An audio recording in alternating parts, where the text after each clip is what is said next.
ನಮಸ್ಕಾರ, ನಾನು Jeevitha Birvas. Welcome to my channel Jeevitha Birvas Tulu talks. ಮೊನ್ನೆಷ್ಟು ಒಂದು ವಿಡಿಯೋ ಹಾಕಿದ್ದೆ, ಗೂಗಲ್ ರೆಫರೆನ್ಸನ್ನು ಮಾಡಬಾರ್ದು, ಆರೋಗ್ಯ ಕೆಟ್ಟಿದ್ರೆ ಅಂತ. ತುಂಬ ಜನಕ್ಕೆ ರೀಚ್ ಆಗಿದೆ, ಅದರಿಂದ ತುಂಬ ಜನಕ್ಕೆ ಹೆಲ್ಪು ಆಗಿದೆ, ಗೊತ್ತಾಯ್ತಾ. ಇವತ್ತು ಮಾತಾಡುವಂಥದ್ದು ಇನ್ನೊಂದು ವಿಚಾರ. ಆ ವಿಡಿಯೋಗೊಂದು ಕಮೆಂಟ್ ಬಂದಿತ್ತು, ಒಬ್ಬ ಮಗ ತನ್ನ ತಾಯಿಯಿಂದ ದೂರ ಆಗ್ತಾನೆ. ಯಾವ ವಿಚಾರದಿಂದ ಅಂದರೆ ಮಾಟ ಮಂತ್ರ ಅನ್ನೋ ಒಂದು ವಿಚಾರದಿಂದ. ಸೊ ಇವತ್ತು ಆ ಬಗ್ಗೆ ಮಾತಾಡುವ ನಾವು, ಗೊತ್ತಾಯ್ತಾ. ಈಗ ನಾವು ದೇವರನ್ನ ಯಾವ ರೀತಿ ನಂಬ್ತೇವೋ ಅದೇ ರೀತಿ ಈ ಭೂತ, ಪ್ರೇತ, ಮಾಟ, ಮಂತ್ರ ಇದೆಲ್ಲ ಇರ್ತದೆ ಅಲ್ವಾ. ಒಬ್ಬೊಬ್ಬರು ನಂಬಿಕೆ ಮೇಲೆ ಅದು ಡಿಪೆಂಡ್ ಆಗ್ತದೆ. ಹೇಳ್ತಾ ಹೋದರೆ ಕೆಲವರು ಮೂಢನಂಬಿಕೆಗೆ ಒಳಗಾಗಿ ಜಾಸ್ತಿಯಾಗಿ ಇನ್ವಾಲ್ವ್ ಆಗ್ತಾರೆ ಈ ಮಾಟ ಮಂತ್ರದಲ್ಲಿ. ಇಲ್ಲಾಗಿರೋದೇನೆಂದರೆ, ತಾಯಿ ಮತ್ತು ಮಗ ಇಬ್ಬರೇ ಇರ್ತಾರೆ. ತಾಯಿ ಈ ಟಿ ವಿಯಲ್ಲಿ ಕೆಲವೊಂದು ಚಾನಲಲ್ಲಿ ಬರ್ತದಲ್ವಾ, ಫ್ರಾಡ್ ಮಾಟ ಮಂತ್ರ ಥರ, ಅವ್ರ ಜೊತೆ ಮಾತಾಡಿ ಅವ್ರು ಹೇಳಿರೋವಂಥದ್ದನ್ನೆಲ್ಲ ನಿಜ ಅಂತ ನಂಬ್ಕೊಂಡು ಅವರು ಸುಮಾರು ಸಮಯ ಅವ್ರ ಜೊತೆ ಕಾನ್ವರ್ಸೇಷನ್ ಮಾಡ್ತಾ ಇರ್ತಾರೆ. ಇವರು ಗೊತ್ತಾಯ್ತು, ಇವರ ಪ್ರಾಬ್ಲಮ್ಗಳನ್ನು ಹೇಳ್ತಾರೆ, ಲೈಫ್ ಅವ್ರ ಸೊಲ್ಯೂಷನ್ಗಳನ್ನು ಕೊಡ್ತಾರೆ. ಅದು ಬಂಡ್ ಸೊಲ್ಯೂಷನ್ ಅಷ್ಟೇ, ಗೊತ್ತಾಯ್ತು. ಅಂದರೆ ಯೂಸ್ಲೆಸ್ ಸೊಲ್ಯೂಷನ್ಸ್. ಇವರು ಅದನ್ನು ನಿಜ ಅಂತ ನಂಬ್ತಾರೆ. ಒಂದಿನ ಏನಾಗ್ತದೆ ಅಂತ ಹೇಳಿದರೆ, ಆ ಮಾಟ ಮಂತ್ರ ಅಂದರೆ ಆ ಜ್ಯೋತಿಷಿ ಇರ್ತಾರಲ್ವಾ, ಅವರು ಹೇಳ್ತಾರೆ ನಿಮ್ಮ ಪ್ರಾಣ ನಿಮ್ಮ ಮಗನಿಂದಲೇ ಕುತ್ತು ಆಗ್ತದೆ ಅಂತ. ಅಂದರೆ ನೀವು ನಿಮ್ಮ ಮಗನಿಂದಾಗಿ ಸಾಯ್ತೀರಿ, ಅವನನ್ನು ಕೊಲ್ತಾರೆ ಅಂತ ಹೇಳ್ತಾನಂತೆ ಅವರು. ಇಲ್ಲಿ ತಾಯಿ ಉದ್ರಿಕ್ತರಾಗ್ತಾರೆ, ಅಂದರೆ ನನ್ನ ಮಗನನ್ನು ಸಾಯಿಸ್ತಾನ ಅಂತ. ಅವರ ಮಾತನ್ನು ನಂಬಿ ಇವರು ತಮ್ಮ ಸ್ವಂತ ಮಗನನ್ನು ಮನೆಯಿಂದ ಹೊರಗೆ ಹಾಕ್ತಾರೆ. ಅವನಿಗೆ ಯಾರೂ ಇಲ್ಲ, ತಂದೆ ಇಲ್ಲ, ಇದ್ದದೊಬ್ಬರು ತಾಯಿ, ಅವರಿಂದನೂ ದೂರ ಆಗ್ತಿದ್ದಾನೆ. ಅದು ಯಾರ್ದೋ ಒಂದು ಸುಳ್ಳು ವಿಚಾರವನ್ನು ನಂಬಿಕೊಂಡು ತಾಯಿಯನ್ನು ದೂರ ಮಾಡಿದ್ದಾರೆ.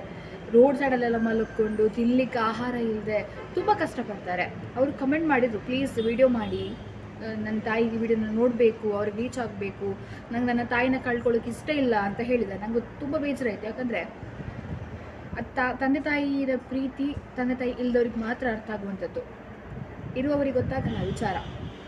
ಅದಕ್ಕಾಗಿ ಮೇನಾಗಿ ಹೇಳುವಂಥದ್ದು, ಯಾವ ವಿಚಾರವನ್ನು ಎಷ್ಟು ನಂಬಬೇಕು ಅದನ್ನು ಮಾತ್ರ ನಂಬಬೇಕು. ಬ್ಲೈಂಡಾಗಿ ಎಲ್ಲವನ್ನ ನಂಬ್ತಾ ಹೋದರೆ ಅದು ನಮಗೆ ಪ್ರಾಬ್ಲಮನ್ನು ತರ್ತದೆ, ಗೊತ್ತಾಯ್ತಾ.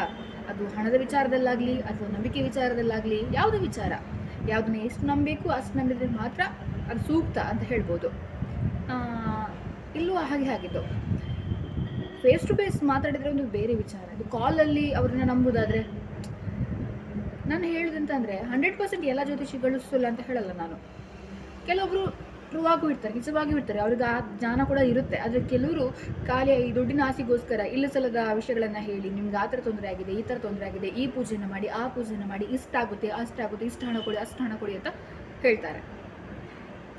ಜನಗಳಂತ ಆಗ್ತದೆ ಅಂದರೆ, ನನ್ನ ಪ್ರಾಬ್ಲಮ್ ಒಂದು ಸರಿಯಾದರೆ ಸಾಕು, ಎಷ್ಟು ಖರ್ಚು ಮಾಡಲೇಬೇಕು, ನಾನು ರೆಡಿ ಇದ್ದೇನಂತ ಹೇಳ್ತಾರೆ, ಗೊತ್ತಾಯ್ತಾ. ನನ್ನ ಲೈಫಲ್ಲಿ ನಾನು ಇಂಥದ್ದು ಕೆಲವನ್ನ ನೋಡಿದ್ದೇನೆ. ನನ್ನ ತಾಯಿ ಇರುವಾಗ ಕಾಲ ಬದಲಾಗ್ತಾ ಹೋಗ್ತಿರೋ ಹಾಗೆ ಈ ಜನಗಳು ಬದಲಾಗ್ತಾರೆ. ಎಜುಕೇಷನ್, ನಾವೆಲ್ಲ ಎಜುಕೇಷನ್ ಇರುವವರು ಅಲ್ವಾ. ಎಜುಕೇಷನ್ ಸಿಕ್ಕಾಗ ಗೊತ್ತಾಗುತ್ತೆ ಯಾವುದು ನೈಜ, ಯಾವುದು ಸುಳ್ಳು, ಎಲ್ಲ ವಿಚಾರ ನಮಗೆ ತಿಳಿದು ಬರುತ್ತೆ.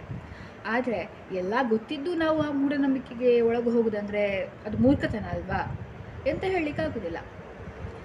ಯಾವ ವಿಚಾರವನ್ನು ಅವರು ನಿಜ ಅಂತ ನಂಬ್ತಾರೆ ನೋಡಿ. ಯಾರು ಈ ನಮ್ಮ ಕಮೆಂಟ್ ಮಾಡಿದಾರಲ್ಲ ನಮ್ಮ ಸಬ್ಸ್ಕ್ರೈಬರ್, ಅವರ ತಾಯಿ, ಅವರು ಮನವರಿಕೆ ಅಂದರೆ ಅವ್ರು ಸ್ವಲ್ಪ ಕೂತು ಥಿಂಕ್ ಮಾಡಬೇಕಿತ್ತು. ನನ್ನ ಮಗ ನನ್ನ ಸಾಯಿಸ್ತಾನ, ಯಾಕೋಸ್ಕರ ಅವನ ಹತ್ರ ಮಾತಾಡಬೇಕಿತ್ತು. ಹೀಗೆ ಹೇಳಿದ್ದಾರೆ, ಹೀಗೆ ಆಗಿದೆ, ಇಲ್ಲ, ಕೋಪದ ಕೈಗೆ ಅವರು ಹೇಳ್ತಾರಲ್ಲ ಒಂದು ಮಾತುಂಟದು, ಆ ಥರ ಇತ್ತು. ಇದ್ದ ಒಬ್ಬನ ಮಗನನ್ನು ಮನೆಯಿಂದ ಹೊರಗೆ ಹಾಕಿ ಅವನಿಗೆ ಗತಿಲದಾಗಿ ಮಾಡೋದಂದರೆ, ಸೊ ಅವರು ವಿಡಿಯೋ ನೋಡ್ತಿದ್ದೆ. ನಾನು ಇಷ್ಟೇ ಕೇಳೋದು, ಮಾಟ ಮಂತ್ರ ಅನ್ನುವಂಥದ್ದು ಬರೀ ಸುಳ್ಳು, ಗೊತ್ತಾಯ್ತಾ. ಸ್ವಂತ ಮಗನೇ ನಿಮ್ಮನ್ನು ಸಾಯಿಸ್ತಾರೆ ಅಂತ ಹೇಳುವಂಥದ್ದು ನಿಜ, ಅದು ಮೇಯ್ನಾಗಿ ಒಂದು ಸುಳ್ಳು ಅಷ್ಟೇ ಹೇಳುವಂಥದ್ದು. ನಿಮ್ಮ ಮಗನ ವಾಪಸ್ ಕರ್ಕೊಳ್ಳಿ, ಚೆನ್ನಾಗಿ ನೋಡ್ಕೊಳ್ಳಿ. ನೀವು ನೋಡ್ತಿದ್ರೆ ನಿಮಗೆ ರಿಕ್ವೆಸ್ಟ್ ಮಾಡ್ತಿದ್ದೇನೆ ಅಷ್ಟೇ. ನೆಕ್ಸ್ಟ್ ನಾನು ವ್ಯೂವರ್ಸಿಗೆ ಹೇಳುವಂಥದ್ದು, ನಂಬೇಡಿ ಅಂತ ಹೇಳಲ್ಲ, ಬಟ್ ಎಷ್ಟು ನಂಬಬೇಕು ಅಷ್ಟೇ ನಂಬಬೇಕು. ವಿನಾಶಕಾಲ ವಿಪರೀತ ಬುದ್ಧಿ ಅಂತ ಹೇಳ್ತಾರೆ. ಎಲ್ಲವೂ ಜಾಸ್ತಿ ಆದರೆ ಅದು ಮತ್ತೆ ವಿಷವೇ ಆಗೋದು ಅಂತ ಹೇಳ್ತಾರೆ. ಅಮೃತನೂ ಜಾಸ್ತಿ ಆದರೆ ವಿಷ ಆಗ್ತದೆ ಅಂತ ಹೇಳ್ತಾರೆ ಅಲ್ವಾ, ಆ ರೀತಿ ನಾವು ದೇವರನ್ನ ನಂಬ್ತೀವಿ, ದೇವ್ರಿಗೆ ಪೂಜೆ ಕೊಡ್ತೀವಿ. ಅದೇ ರೀತಿ ಇದನ್ನು ಲೈಟಾಗಿ ತಗೊಳ್ಬೇಕು. ಪ್ರಾಬ್ಲಮ್ ಬರುತ್ತೆ, ಅದು ಈವೇನೇ ಹೋಗ್ಬೇಕು, ಮಾಟ ಮಂತ್ರದ ಮುಖಾಂತರನೇ ಕೆಲವೊಮ್ಮೆ ಹೋಗ್ಬೇಕು. ಅಂದರೆ ಮಾಟ ಮಂತ್ರ ಅಂತಲ್ಲ, ಜ್ಯೋತಿಷಿ ಮುಖಾಂತರ ಹೋಗಬೇಕಾಗ್ತದೆ. ಎಂತಾಗಿದೆ, ಜಾತಕವನ್ನು ತೋರಿಸುವಂಥದ್ದಾಗಿರ್ಬೋದು, ಈ ಥರ ಎಲ್ಲ ಆಗ್ತದೆ, ಗೊತ್ತಾಯ್ತಾ. ಆದರೆ ಮಾಟ ಮಂತ್ರ ಅಂತ ಹೋದರೆ ನಿಮ್ಮ ಲೈಫನ್ನು ನೀವೇ ಹಾಳು ಮಾಡಿದಾಗೆ. ಅದಂತೂ ಬರೆದಿಟ್ಕೊಳ್ಳಿ ನೀವು, ಗೊತ್ತಾಯ್ತಾ?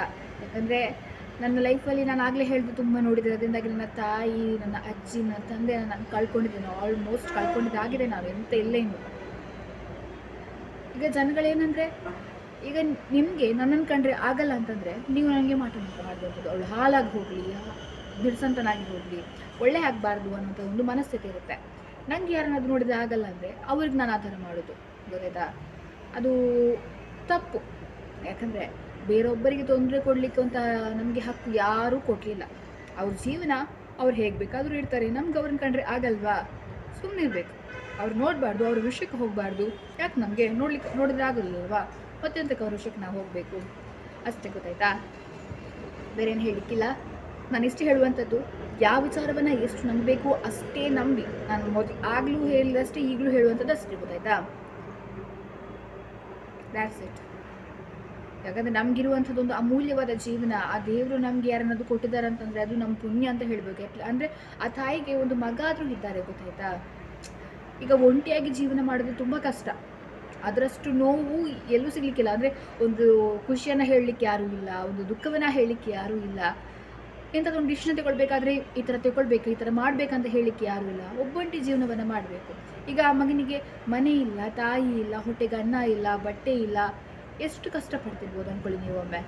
ಅದಕ್ಕೋಸ್ಕರ ತಪ್ಪಿಯು ಈ ಮಾಟ ಮಂತ್ರದ ಜಾಲಕ್ಕೆ ಸಿಲುಕಿ ನಿಮ್ಮ ಸಂಸಾರವನ್ನು ನೀವು ಹಾಳು ಮಾಡೋಕ್ಕೆ ಹೊರಟ್ಬಿಡಿ. ಇಲ್ಲೀಗ ಎಕ್ಸಾಂಪಲ್ ಆಗಿ ತಾಯಿ ಮಗನನ್ನು ದೂರ ಮಾಡಿದ್ರೆ ಆ ಜೊತೆ, ಗೊತ್ತಾಯ್ತಾ?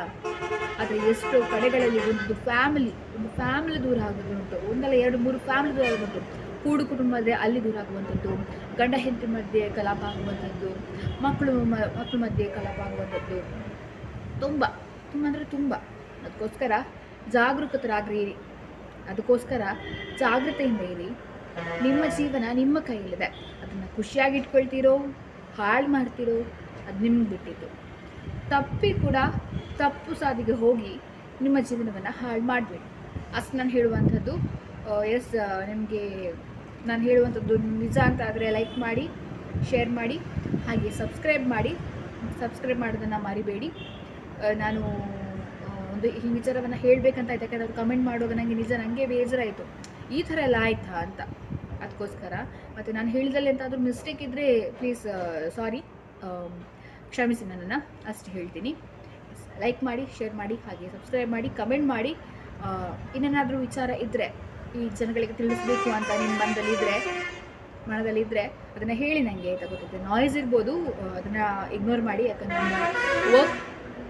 ನಾನು ವರ್ಕ್ ಪ್ಲೇಸಲ್ಲಿದ್ದೇನೆ. ನನ್ನ ಈಚೆ ಹೈವೇ ಉಂಟು, ಅಲ್ಲಿ ತುಂಬ ವೆಹಿಕಲೆಲ್ಲ ಹೋಗ್ತಿರ್ತದಲ್ವ, ಅದರದ್ದು ಸೌಂಡ್ ಕೇಳ್ತಾ ಉಂಟು ಅಷ್ಟೇ.